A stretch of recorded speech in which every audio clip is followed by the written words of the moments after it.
donde ahorita concluíamos diciendo que necesitamos nosotros, o necesita el movimiento de cursillos de cristiandad, regresar a los orígenes, con la insistencia pues del Papa Francisco ahora, también de nosotros, a tener ese encuentro privado con Jesús y dejarnos formar por Él.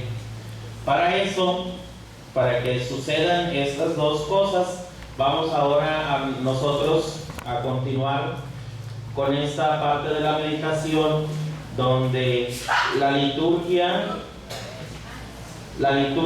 viene a ser ese complemento en el crecimiento personal y comunitario.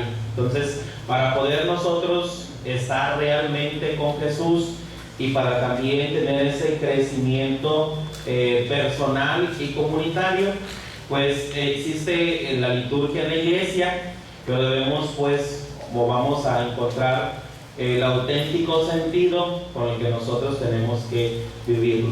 Y vamos también ahora a echar mano de la Sagrada Escritura en esta parte de la palabra de Dios en Lucas 24, Lucas capítulo 24, versículos del 28 al 35.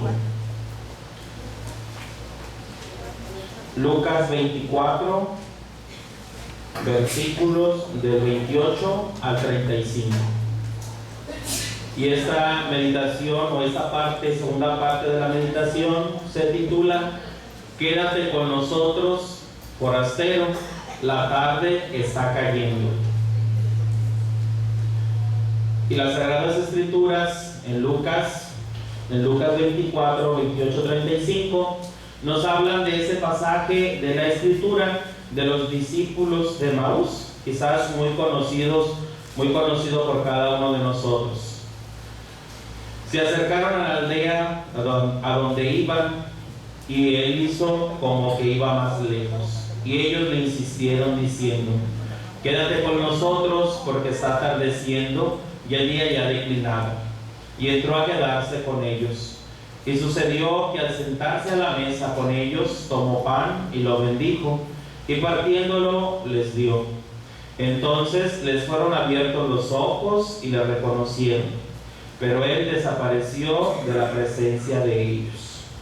Ese pasaje de la Escritura nos lleva también a nosotros, o nos da un auténtico sentido de lo que ya estábamos diciendo en la primera parte de esta meditación. Solamente aquel que sabe estar y tiene esa vivencia de encuentro con Jesús, como lo tuvieron los discípulos de Emaús, le saben entonces reconocer.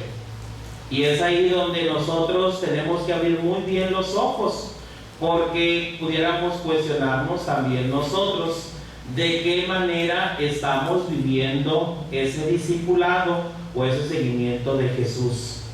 Quizás a lo mejor soy de misa los domingos o de todo lo que ustedes quieran, pero si no hay ese momento privilegiado de estar a solas con Jesús o tener esa intimidad, las Sagradas Escrituras, los exégetas hacen referencia que la Biblia, cuando habla de que Jesús comió con Zaqueo, se quedó en su casa, cuando tenía ese encuentro con las demás personas, con los apóstoles en la última cena, pues es un momento muy íntimo, muy personal de encuentro con ellos, y que es ahí donde Jesús se da y donde las personas, en este caso los discípulos, le pudieron reconocer.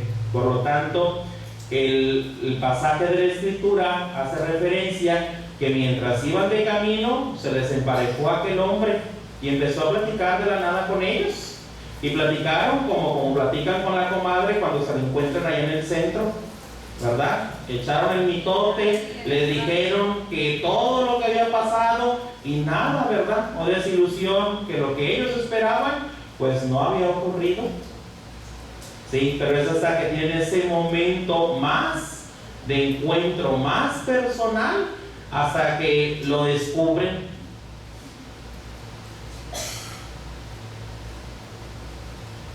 Y se dijeron el uno al otro: ¿no ardía nuestro corazón dentro de nosotros mientras nos hablaba en el camino, cuando nos abría las Escrituras?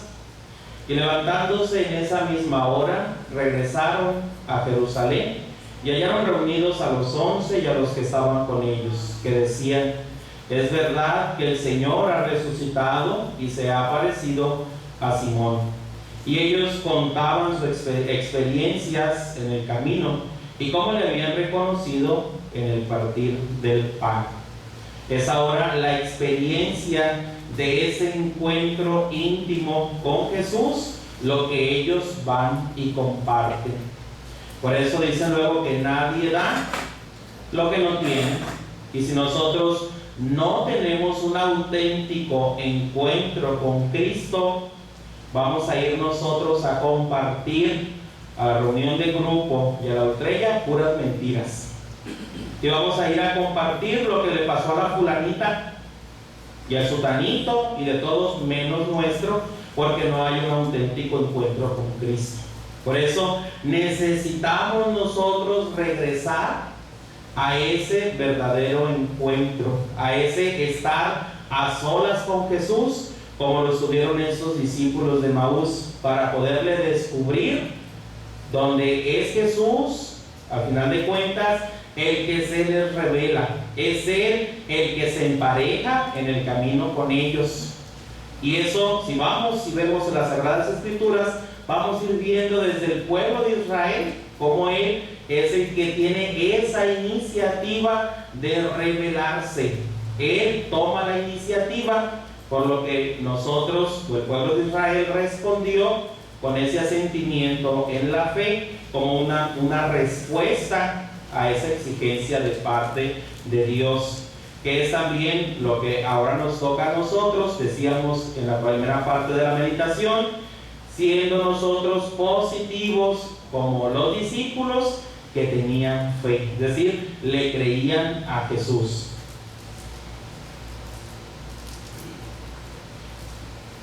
Se busca acentuar la importancia de la liturgia como encuentro transformante con el Señor Jesús.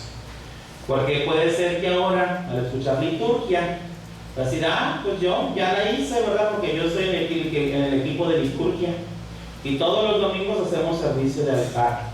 No se refiere solamente la cuestión de la liturgia a que si llevas los ciriales, o llevas el incensario, el turíbulo, o llevas la naveta.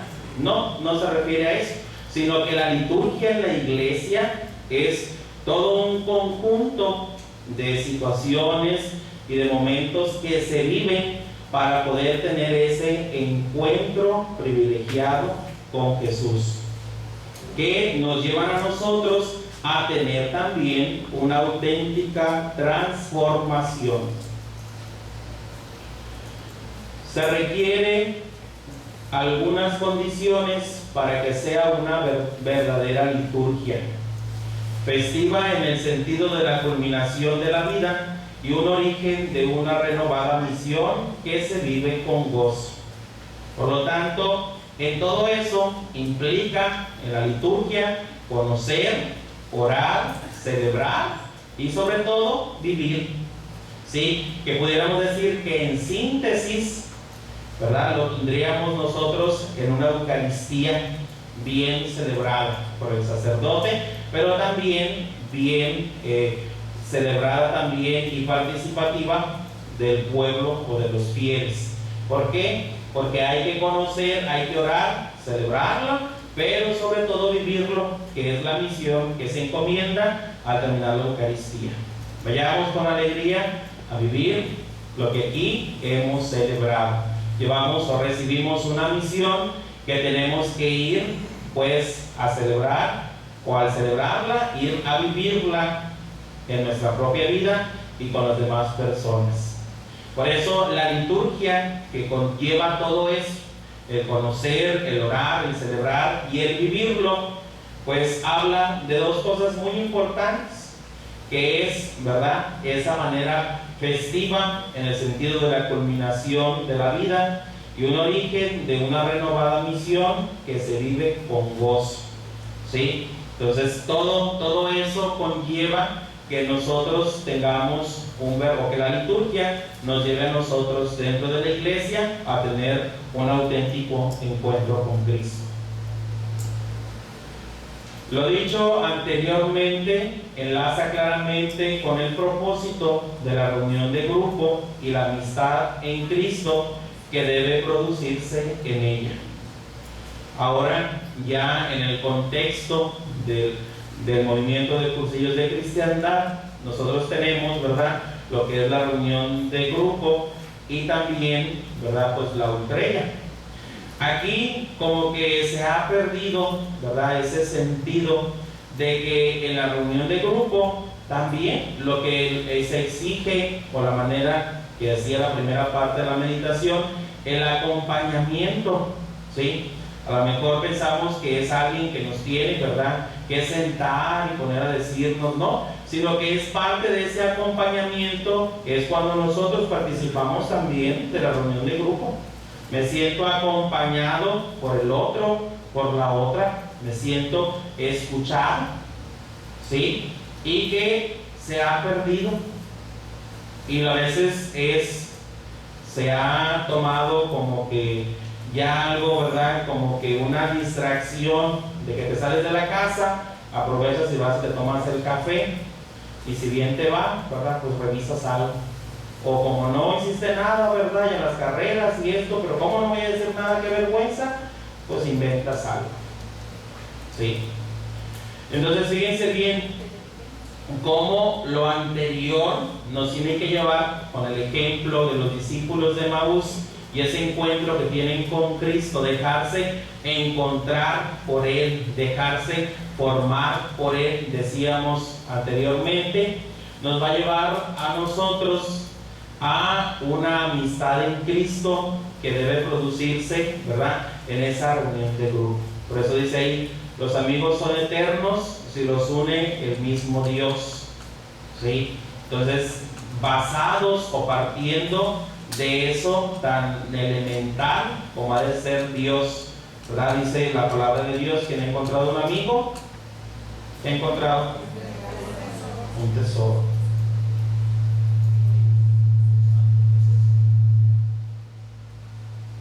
La reunión quiere ser una profundización en la propia vida a partir de la luz que nos viene de Cristo, mientras que la amistad es ese milagro originario que nos brinda la certeza de estar caminando por el camino adecuado. También nos anima a renovar constantemente nuestras vidas, y es precisamente ahí, en la reunión de grupo, donde se van entretejiendo esos lazos de amistad, como en la manera en que se va profundizando en nuestra propia vida. Cuando uno sabe desnudarse, cuando uno sabe compartirse tal cual es. Pero ya, ¿verdad?, pues a veces vienen muchas dificultades cuando quizás en la reunión de grupo, ¿verdad?, pues no hay o no se da, ¿verdad?, esa confianza, o se rompe el sigilo, ¿verdad? Pues qué desastre y qué corredero de gente por todos lados. Por eso, cuando uno, ¿verdad?, participa de una manera activa, pues se va en esa profundización de nuestra propia vida a partir de la luz que nos viene de Cristo, pues será ese milagro de la amistad. Y eso nos tiene que animar a nosotros a entrar pues en esa constante renovación de nuestras propias vidas. Y vamos a ver ahora este primer punto de esa segunda parte, que es nuestro antiguo camino. Una disculpa, ya se quedó en minúsculas. Nuestro antiguo camino. Cuando vivimos sin habernos encontrado con Dios, nuestro camino es un camino en el que no deja de haber ensoñaciones. ¿Alguien sabe qué es eso? y pueden ser grandes ensoñaciones, pero es muy probable que, como a los discípulos de Maús, el sueño se quede en mero sueño sin lograr cristalizarlo, ¿verdad? Así como que tener muchos sueños guajiros, ¿verdad? Tenemos muchas cosas que soñamos y que decimos que vamos a hacer, y ahora sí vamos a trabajar, y ahora sí vamos a salir a invitar y a buscar y muchas cosas, pero como que son cosas inalcanzables, ¿sí? Entonces fíjense bien cómo en ese sentido los discípulos de Maús también, ¿verdad? Se desahogaron con el mismo Jesús y le dijeron: no, pues es que nosotros esperábamos que este fuera el libertador de Israel y que viniera y acabara con todo, pero no, fue un profeta más, porque ya van 3 días y aquí no ha pasado nada, ¿sí? Entonces se quedaron así como que algo, ¿verdad?, inalcanzable, algo que no logra, ¿verdad?, cristalizarse. Nuestras formas de vivir muchas veces no corresponden con lo que deseamos para nosotros y para nuestro entorno. En pocas palabras, nos quedamos cortísimos con lo que nosotros quizás pensamos, pero, ¿verdad?, también con lo que nosotros a veces hacemos. Y este es el segundo apartado, después de ese antiguo camino que nosotros quizás podemos tener, pues viene a ser ahora el camino de Jesús. Y aquí se busca contrastar ese camino que quizás, o ese antiguo camino que nosotros tenemos o hemos tenido, ¿verdad?, con el camino de Jesús. El camino de Jesús es también el camino del discípulo. En el Evangelio de Juan, Jesús dice: a donde yo voy, ustedes no pueden ir ahora.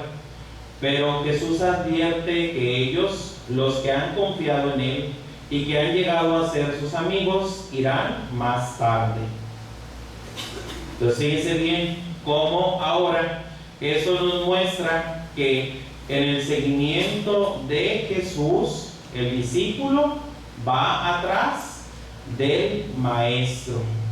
No puede ir entonces el discípulo adelante del maestro, tiene que ir atrás. No podemos ir ahora, pero iremos entonces más tarde. Esto requiere entonces de que nosotros también vayamos encaminados, ¿sí?, y que sigamos entonces los pasos del maestro para poder también llegar a donde él va, hacia donde él se dirige. El texto de Lucas que estamos meditando dice que Jesús se involucra en nuestros caminos para llevarnos al suyo, que no es otro que el camino de la construcción del reino de Dios. Y así como en medio de la desilusión, ¿verdad?, y quizás a lo mejor de la frustración de los discípulos de Maús y de todas las cosas que estuvieron viviendo cuando crucificaron a Jesús, puede ser que también nosotros, en medio de esas cosas que nos tocan vivir, quizás a lo mejor de la enfermedad, ¿verdad?, inesperada, de la muerte repentina de un ser querido, del problema con tus hijos, con tu esposa, a lo mejor el problema allá en tu trabajo, o las muchas circunstancias que nos pueden estar pasando, así como iban estos 2 discípulos, regresaban a su casa, a su hogar, así también de una manera inesperada Jesús se involucra en nuestro camino. Y por eso tendríamos nosotros, ¿verdad?, que cuestionarnos de qué manera Jesús se hace presente en nuestras vidas. ¿Cómo Jesús, o en qué situación estos 2 discípulos lo encontraron, lo descubrieron, cuando ellos esperaban algo más majestuoso o estruendoso en la resurrección de Jesús? Y ahí lo descubrieron.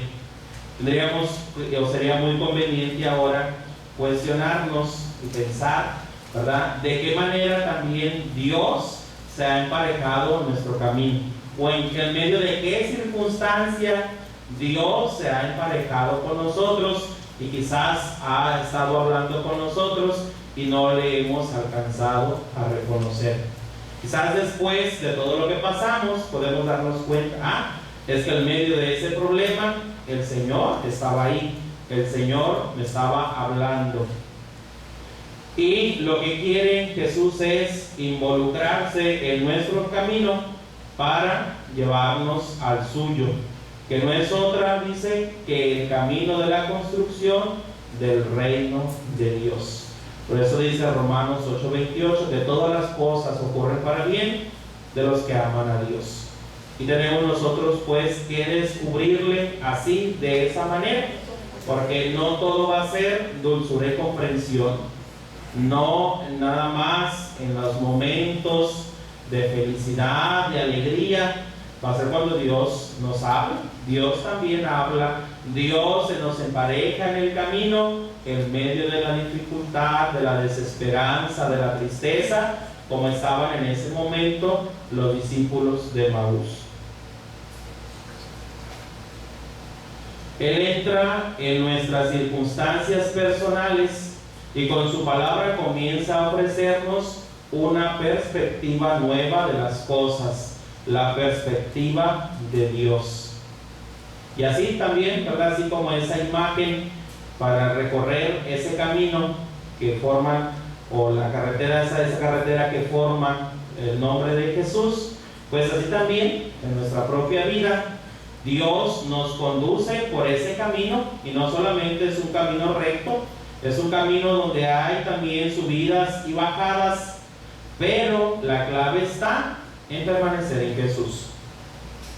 Si nosotros no perdemos la esperanza, si nosotros no nos soltamos de la mano de Dios, ¿verdad?, ahí vamos a permanecer, quizás a lo mejor arrastrándonos, pero la cuestión está en no soltarnos.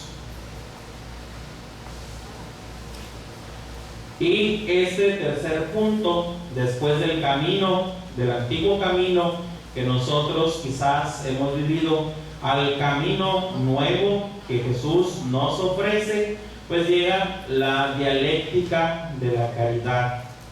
El texto de Lucas concluye la escena con una insistente invitación de los discípulos de Maús, aquel que los ha acompañado y les ha explicado las cosas, y quien en el fondo ha comenzado de nuevo a encender el deseo en ellos de no perder de vista el proyecto de Dios. Quédate con nosotros. Quédate con nosotros porque ya se hace tarde. Quédate con nosotros porque ya oscurece. Esa insistente invitación de los discípulos debería de ser también la insistencia de cada uno de nosotros al permanecer con Jesús, al estar a solas con Jesús, invitarle también que se quede con nosotros.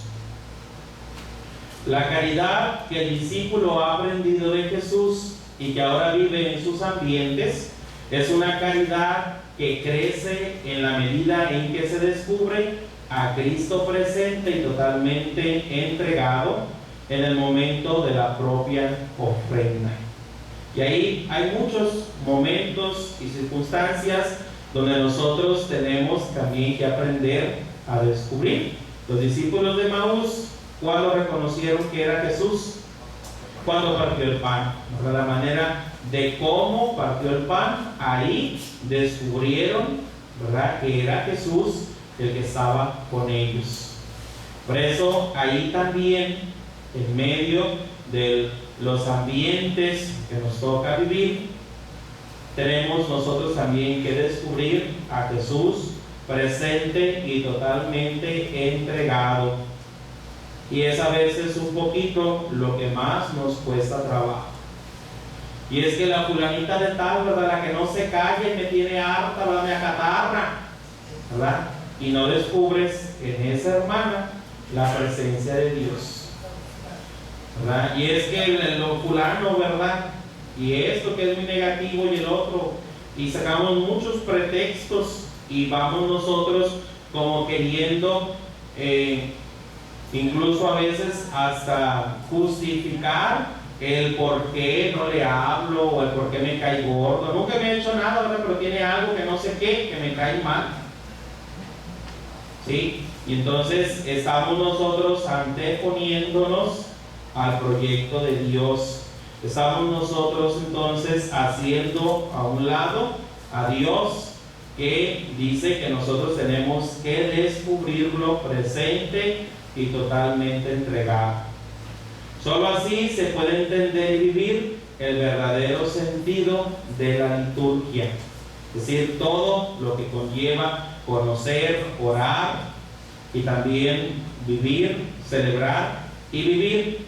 Pues todo eso puede quedar hecho a un lado si nosotros pues descuidamos esa parte tan especial o esencial que Jesús insistía mucho, ¿verdad?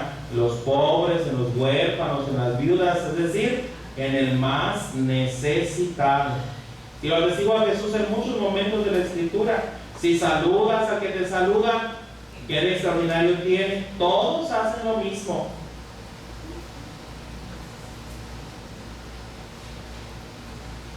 Quien no ha invitado a su compañero de grupo a hospedarse en la propia casa, es decir, a compartir juntos la vida en una aventura de fe y amistad en el Señor, no puede reconocer a Cristo en la vida de la iglesia y menos en la liturgia.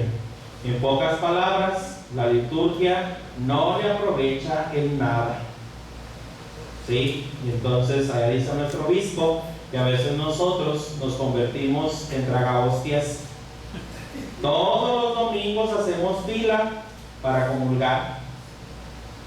Y quizás a lo mejor estoy en misa a un lado o en la banca de enfrente, de atrás, a la que me cae gorda, ¿verdad? A la que está ahí de pleito con ella, porque yo quería cargar el cirial que ella traía, y no me lo dio y dejé de hablarle. Entonces, ¿verdad? Pues sí, voy y comulgo, pero no soy capaz de hablarle, no soy capaz de darle la paz. Entonces todo lo demás, ¿verdad? Pues se queda solamente en palabras, no nos aprovecha en nada, ¿verdad? Nos juntamos la Eucaristía y la liturgia y todo lo que la iglesia enseña en el codo. Por eso fíjense bien, aquí en cuestión de hospedar, así como los discípulos de Maús hospedaron a Jesús, quédate con nosotros. De esa manera, o ahí está la clave también para nosotros descubrir a Jesús en la persona que a lo mejor, insisto, no me cae bien o no la tolero, ¿verdad? Pues es eso, es ver la necesidad que tiene la persona. Si yo me pongo a fijar entonces, ¿verdad? Que es la fulanita de tal, esa no, tiene mucho dinero, la otra no, ¿verdad? Porque se la lleva allá. Y podemos sacar muchos pretextos, no se trata de eso. Se trata de descubrir a Dios en las demás personas, ver reflejado en las personas el rostro amable de Dios. Por eso ahí, ¿verdad? También lo podemos aplicar en nuestro grupo, en la reunión de grupo. Si no han ido más allá que de una simple reunión mecánica de que 1, 2, 3 y corre cada quien para su casa, tampoco se trata, ¿verdad?, que la van a pasar todo el día, pero que no perder de vista lo esencial. Decíamos que la amistad o la reunión en Cristo hace posible el milagro de la amistad, de una manera de que haya ese crecimiento y dar ese paso de poder, a través de la luz de Cristo, dejarse transparentar en lo que uno comparte en la reunión de grupo. Por eso, cuando los discípulos de Maús le invitan a ese forastero a que pase a su casa, ¿verdad?, pues están dando ese paso que decíamos cuando Jesús comía con alguien, cuando Jesús compartía, cuando Jesús cenó con los apóstoles, Pues Él era el mismo el que se entregaba y el que se dejaba descubrir, transparentar también. Por eso el compartir es un momento privilegiado también para Jesús. Sí, en los momentos que lo miramos del principio, cuando Él hacía oración al Padre, cuando tenía el encuentro personal con los discípulos y también cuando tenía el encuentro con todas las demás personas. Por eso, ¿verdad? Vamos también a ver esos tres puntos y con eso terminamos. La primera pregunta es: ¿cómo se entiende la piedad del tripié desde el encuadre de esta meditación? ¿Qué dificultades en la vida sacramental son muy frecuentes en la perseverancia de una reunión de grupo? ¿A qué compromiso nos induce esta meditación? ¿Qué podemos rescatar de todo eso, ¿verdad?, que nos lleva a nosotros o quiere producir en nosotros? Lo decíamos en la otra meditación, en la primera parte de la meditación, saber estar con Jesús y poder también nosotros dejarnos formar por Él.